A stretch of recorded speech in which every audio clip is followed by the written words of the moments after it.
good afternoon, or good evening, or good morning. Whatever time it is for you, it's going to be a good one. Today we're talking about the cave theory.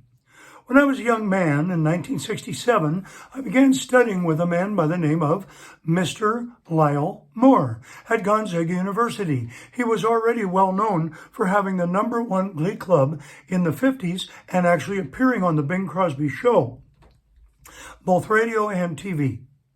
Mr. Moore began to train me in voice, and he taught me about what I have come to call the cave theory. There were two methods of vocal production that had been kind of batting their heads against each other, wrestling each other since about 1834 to 1836. The one that had become the most popular had to do with what we call expanded sound, by opening the mouth quite wide. As a matter of fact, if you want to see that in action, watch the Wentworth opera commercial. Look it up on YouTube. Anyway, it doesn't work. The cave theory. When you go inside a cave, or you're inside a room and the doors are all shut, or maybe there's just the door open a little bit, when you make a sound with your voice, whether speaking or singing, it bounces off the walls. Why does it? Because there's no place really for it to escape to. So you get maximum resonance. Well, that's the way people used to sing pre-1830s. For hundreds of years. And you can see that I'm talking with a very small mouth. And that's very, very important, to talk and to sing that way. I have a video I produced with Cesar Valletti singing Una furtiva lagrima. Go to it and watch him. That was somebody's ad I was getting rid of. And that'll happen as we have the session. It always does. I'll let that one go. I don't think it's blocking you guys. Anyway, ladies and gentlemen, boys and girls, the cave theory. There are 46 resonators inside our head. If you bounce the sound off the front of the upper part of the mouth and the bottom part, front of the upper part of the mouth, the lower part, so the upper part and the lower part, and you bounce it off the front with a small opening, you get maximum resonance. He, hey, ha, ho. Well, which sounds better? He, hey, ha, ha. Obviously, the first one. And it's much easier to control. Okay, if you want the healthiest and best produced sound you can do, whether speaking or singing, use the cave theory. That is, stay small in the front, but expand inside. Not by dropping the jaw, because then it opens up the front of the cave. Doesn't work. Again, Cesar Valletti, Una furtiva lagrima, 1949 colorized video. Here we go. He, hey, ha. And you'll notice my mouth is kind of like a little trumpet. He, hey, ha. It's supposed to be. Before instruments were made, where did we get the musical sounds? Well, from God's creatures, and one of them happens to be a human. We saw and listened to some people singing like this. He. And then we heard people singing like this. He. Then we heard people singing like this. He. For those of you who are hearing me for the first time, know that I damaged my voice. I've had 3 surgeries to correct it, and it's not the best as it was when I was born, but it works. Just keep in mind, small opening, big inside to the cave, 46 God-given resonators in the head. Let them vibrate. Remember, lift in the cheeks, point with the lips, trumpet. My brothers and sisters used to call me the duck because my mouth kind of looked like a duck when I was first learning how to do it, because I would do it extremely like this. A lot of barbershoppers do that.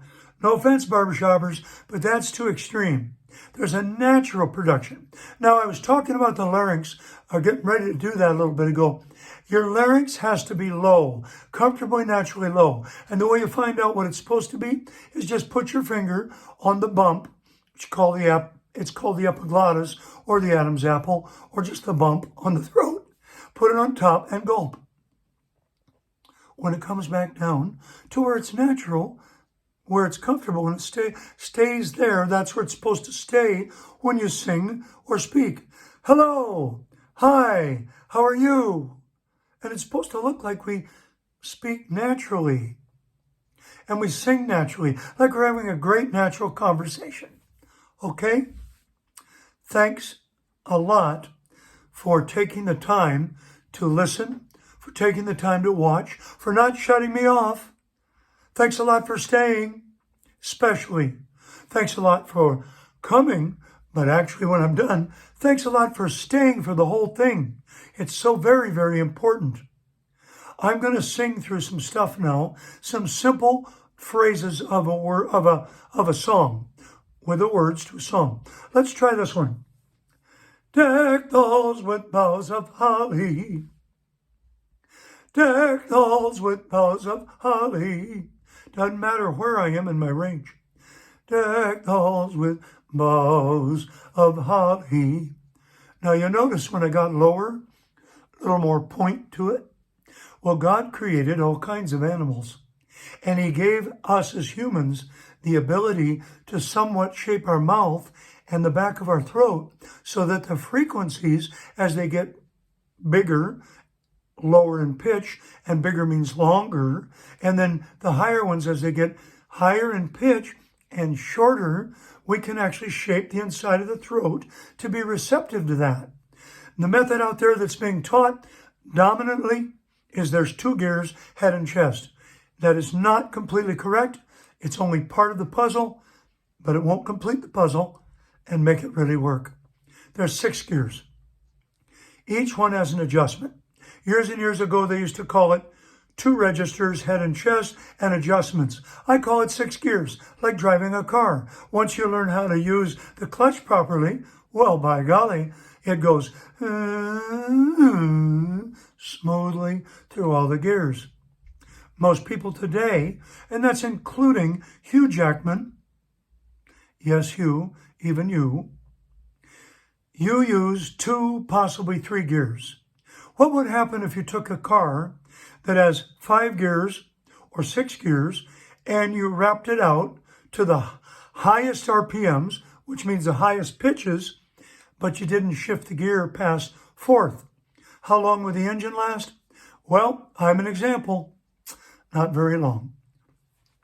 I actually got my first surgery when I was about 7 years into training. I thought I was a big voice and I was supposed to have a big mouth, and I quit listening to my teacher and began to look at people that were professional singers who did big mouth singing. And that made sense to me, but it doesn't in the long run. And then many years later, I had to have another surgery. And then, I think, but maybe 20 years ago, I had my 3rd surgery because I insisted upon using expanded mouth. Ah! Now that's pretty powerful, and it doesn't sound too bad, but I'd much rather have decked the halls with boughs of holly, fa la la la la la la la, or jingle bells, jingle all the way. Hear my vibrato coming through? The larynx is comfortably, naturally in position. Is it low or pushed lower than it normally is? No. Remember, I've said it before, gulp. And then let it stay there. If you need to use your finger to help you, no problem. As you go up higher, think like this. Animals of creation. The lowest I sing is a tiny bullfrog, and you'll see my mouth stretch. So I start here maybe. Hey, hey, Hey, watch it stretch. I'm now a bullfrog. Hey, hey, tiny bullfrog. Hey, hey, hey. I have to stretch, and my mouth is actually pointed much more like a tiny trumpet. So I have the tiny bullfrog, lowest range. Bullfrog, lower range. David, the human singer, but always the tiny human bullfrog, David. The bullfrog, David. David, the human singer range. Then we have David, the robin or chickadee. It sounds crazy, but it really works. So I change the shape of my throat. Then I'm David, the hummingbird, to get the highest notes. I'm going to run you through the range right now. I start with just whatever's comfortable. Hey, hey. I'm going to go to ooh, ooh, ooh, ooh. Some of you might call that a falsetto. For me, it sounds like one to you, I know. It's my broken area, but once I get above it, I'll be in fifth or sixth gear. And you're welcome to call that falsetto if you want. It's not truly just the bands, the lining of the bands vibrating, for those who have studied the physiology of singing. I was going to be a doctor. I've been to many ear, nose, throat specialists all over the United States and even one in France. So I have a great knowledge of that. So I go up higher. Now you'll notice, very small. And it's not very big.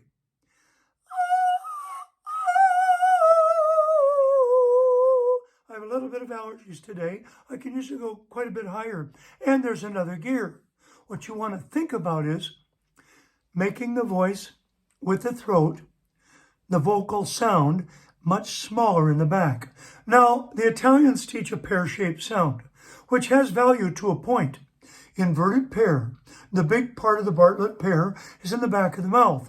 And then the hard palate is the shaping of the pear like this as it tapers down. And the tongue and behind it is the bottom part shaping up. So it's like this. And then it comes to a point.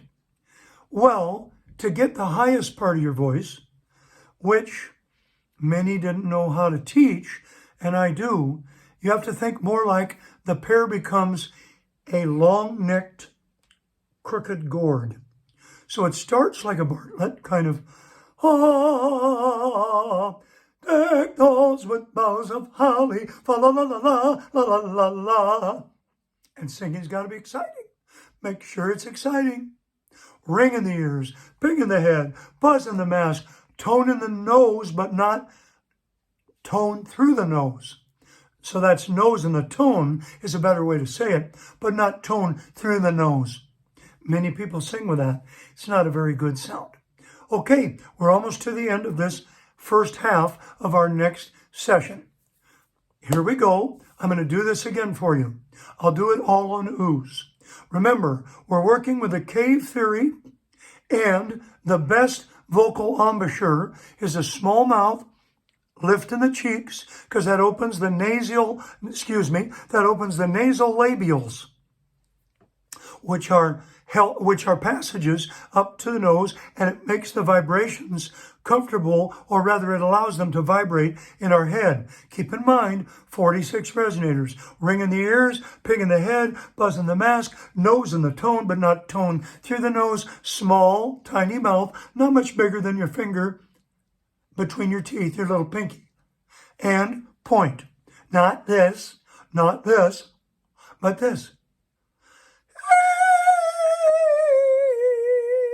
I used to sing, and still do, a little bit, a song by John Denver called Calypso. It goes like this. To sail on a dream, on a crystal clear ocean, to ride on the crest of a wild raging storm. Excuse my crackle. I have allergies today and also a broken voice in that area. But now when he gets to the chorus, it goes, adieu,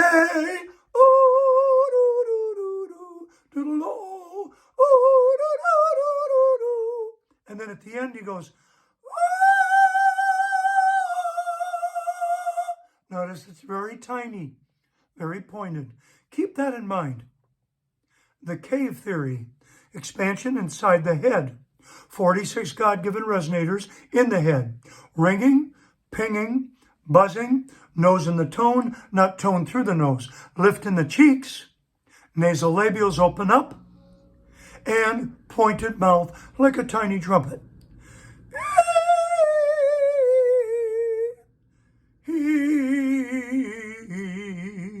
Bullfrog. Tiny bullfrog. Okay? Thanks. We'll see you at the next session. And please subscribe, and hit that bell so you can get notifications when we have new ones. Okay? Also, you can look on there and you'll see that I have these lessons posted for free. If you're willing, send me a donation of any size to 1506 via RISA, VIARISA, San Marcos, 2 words, SANMARCOS,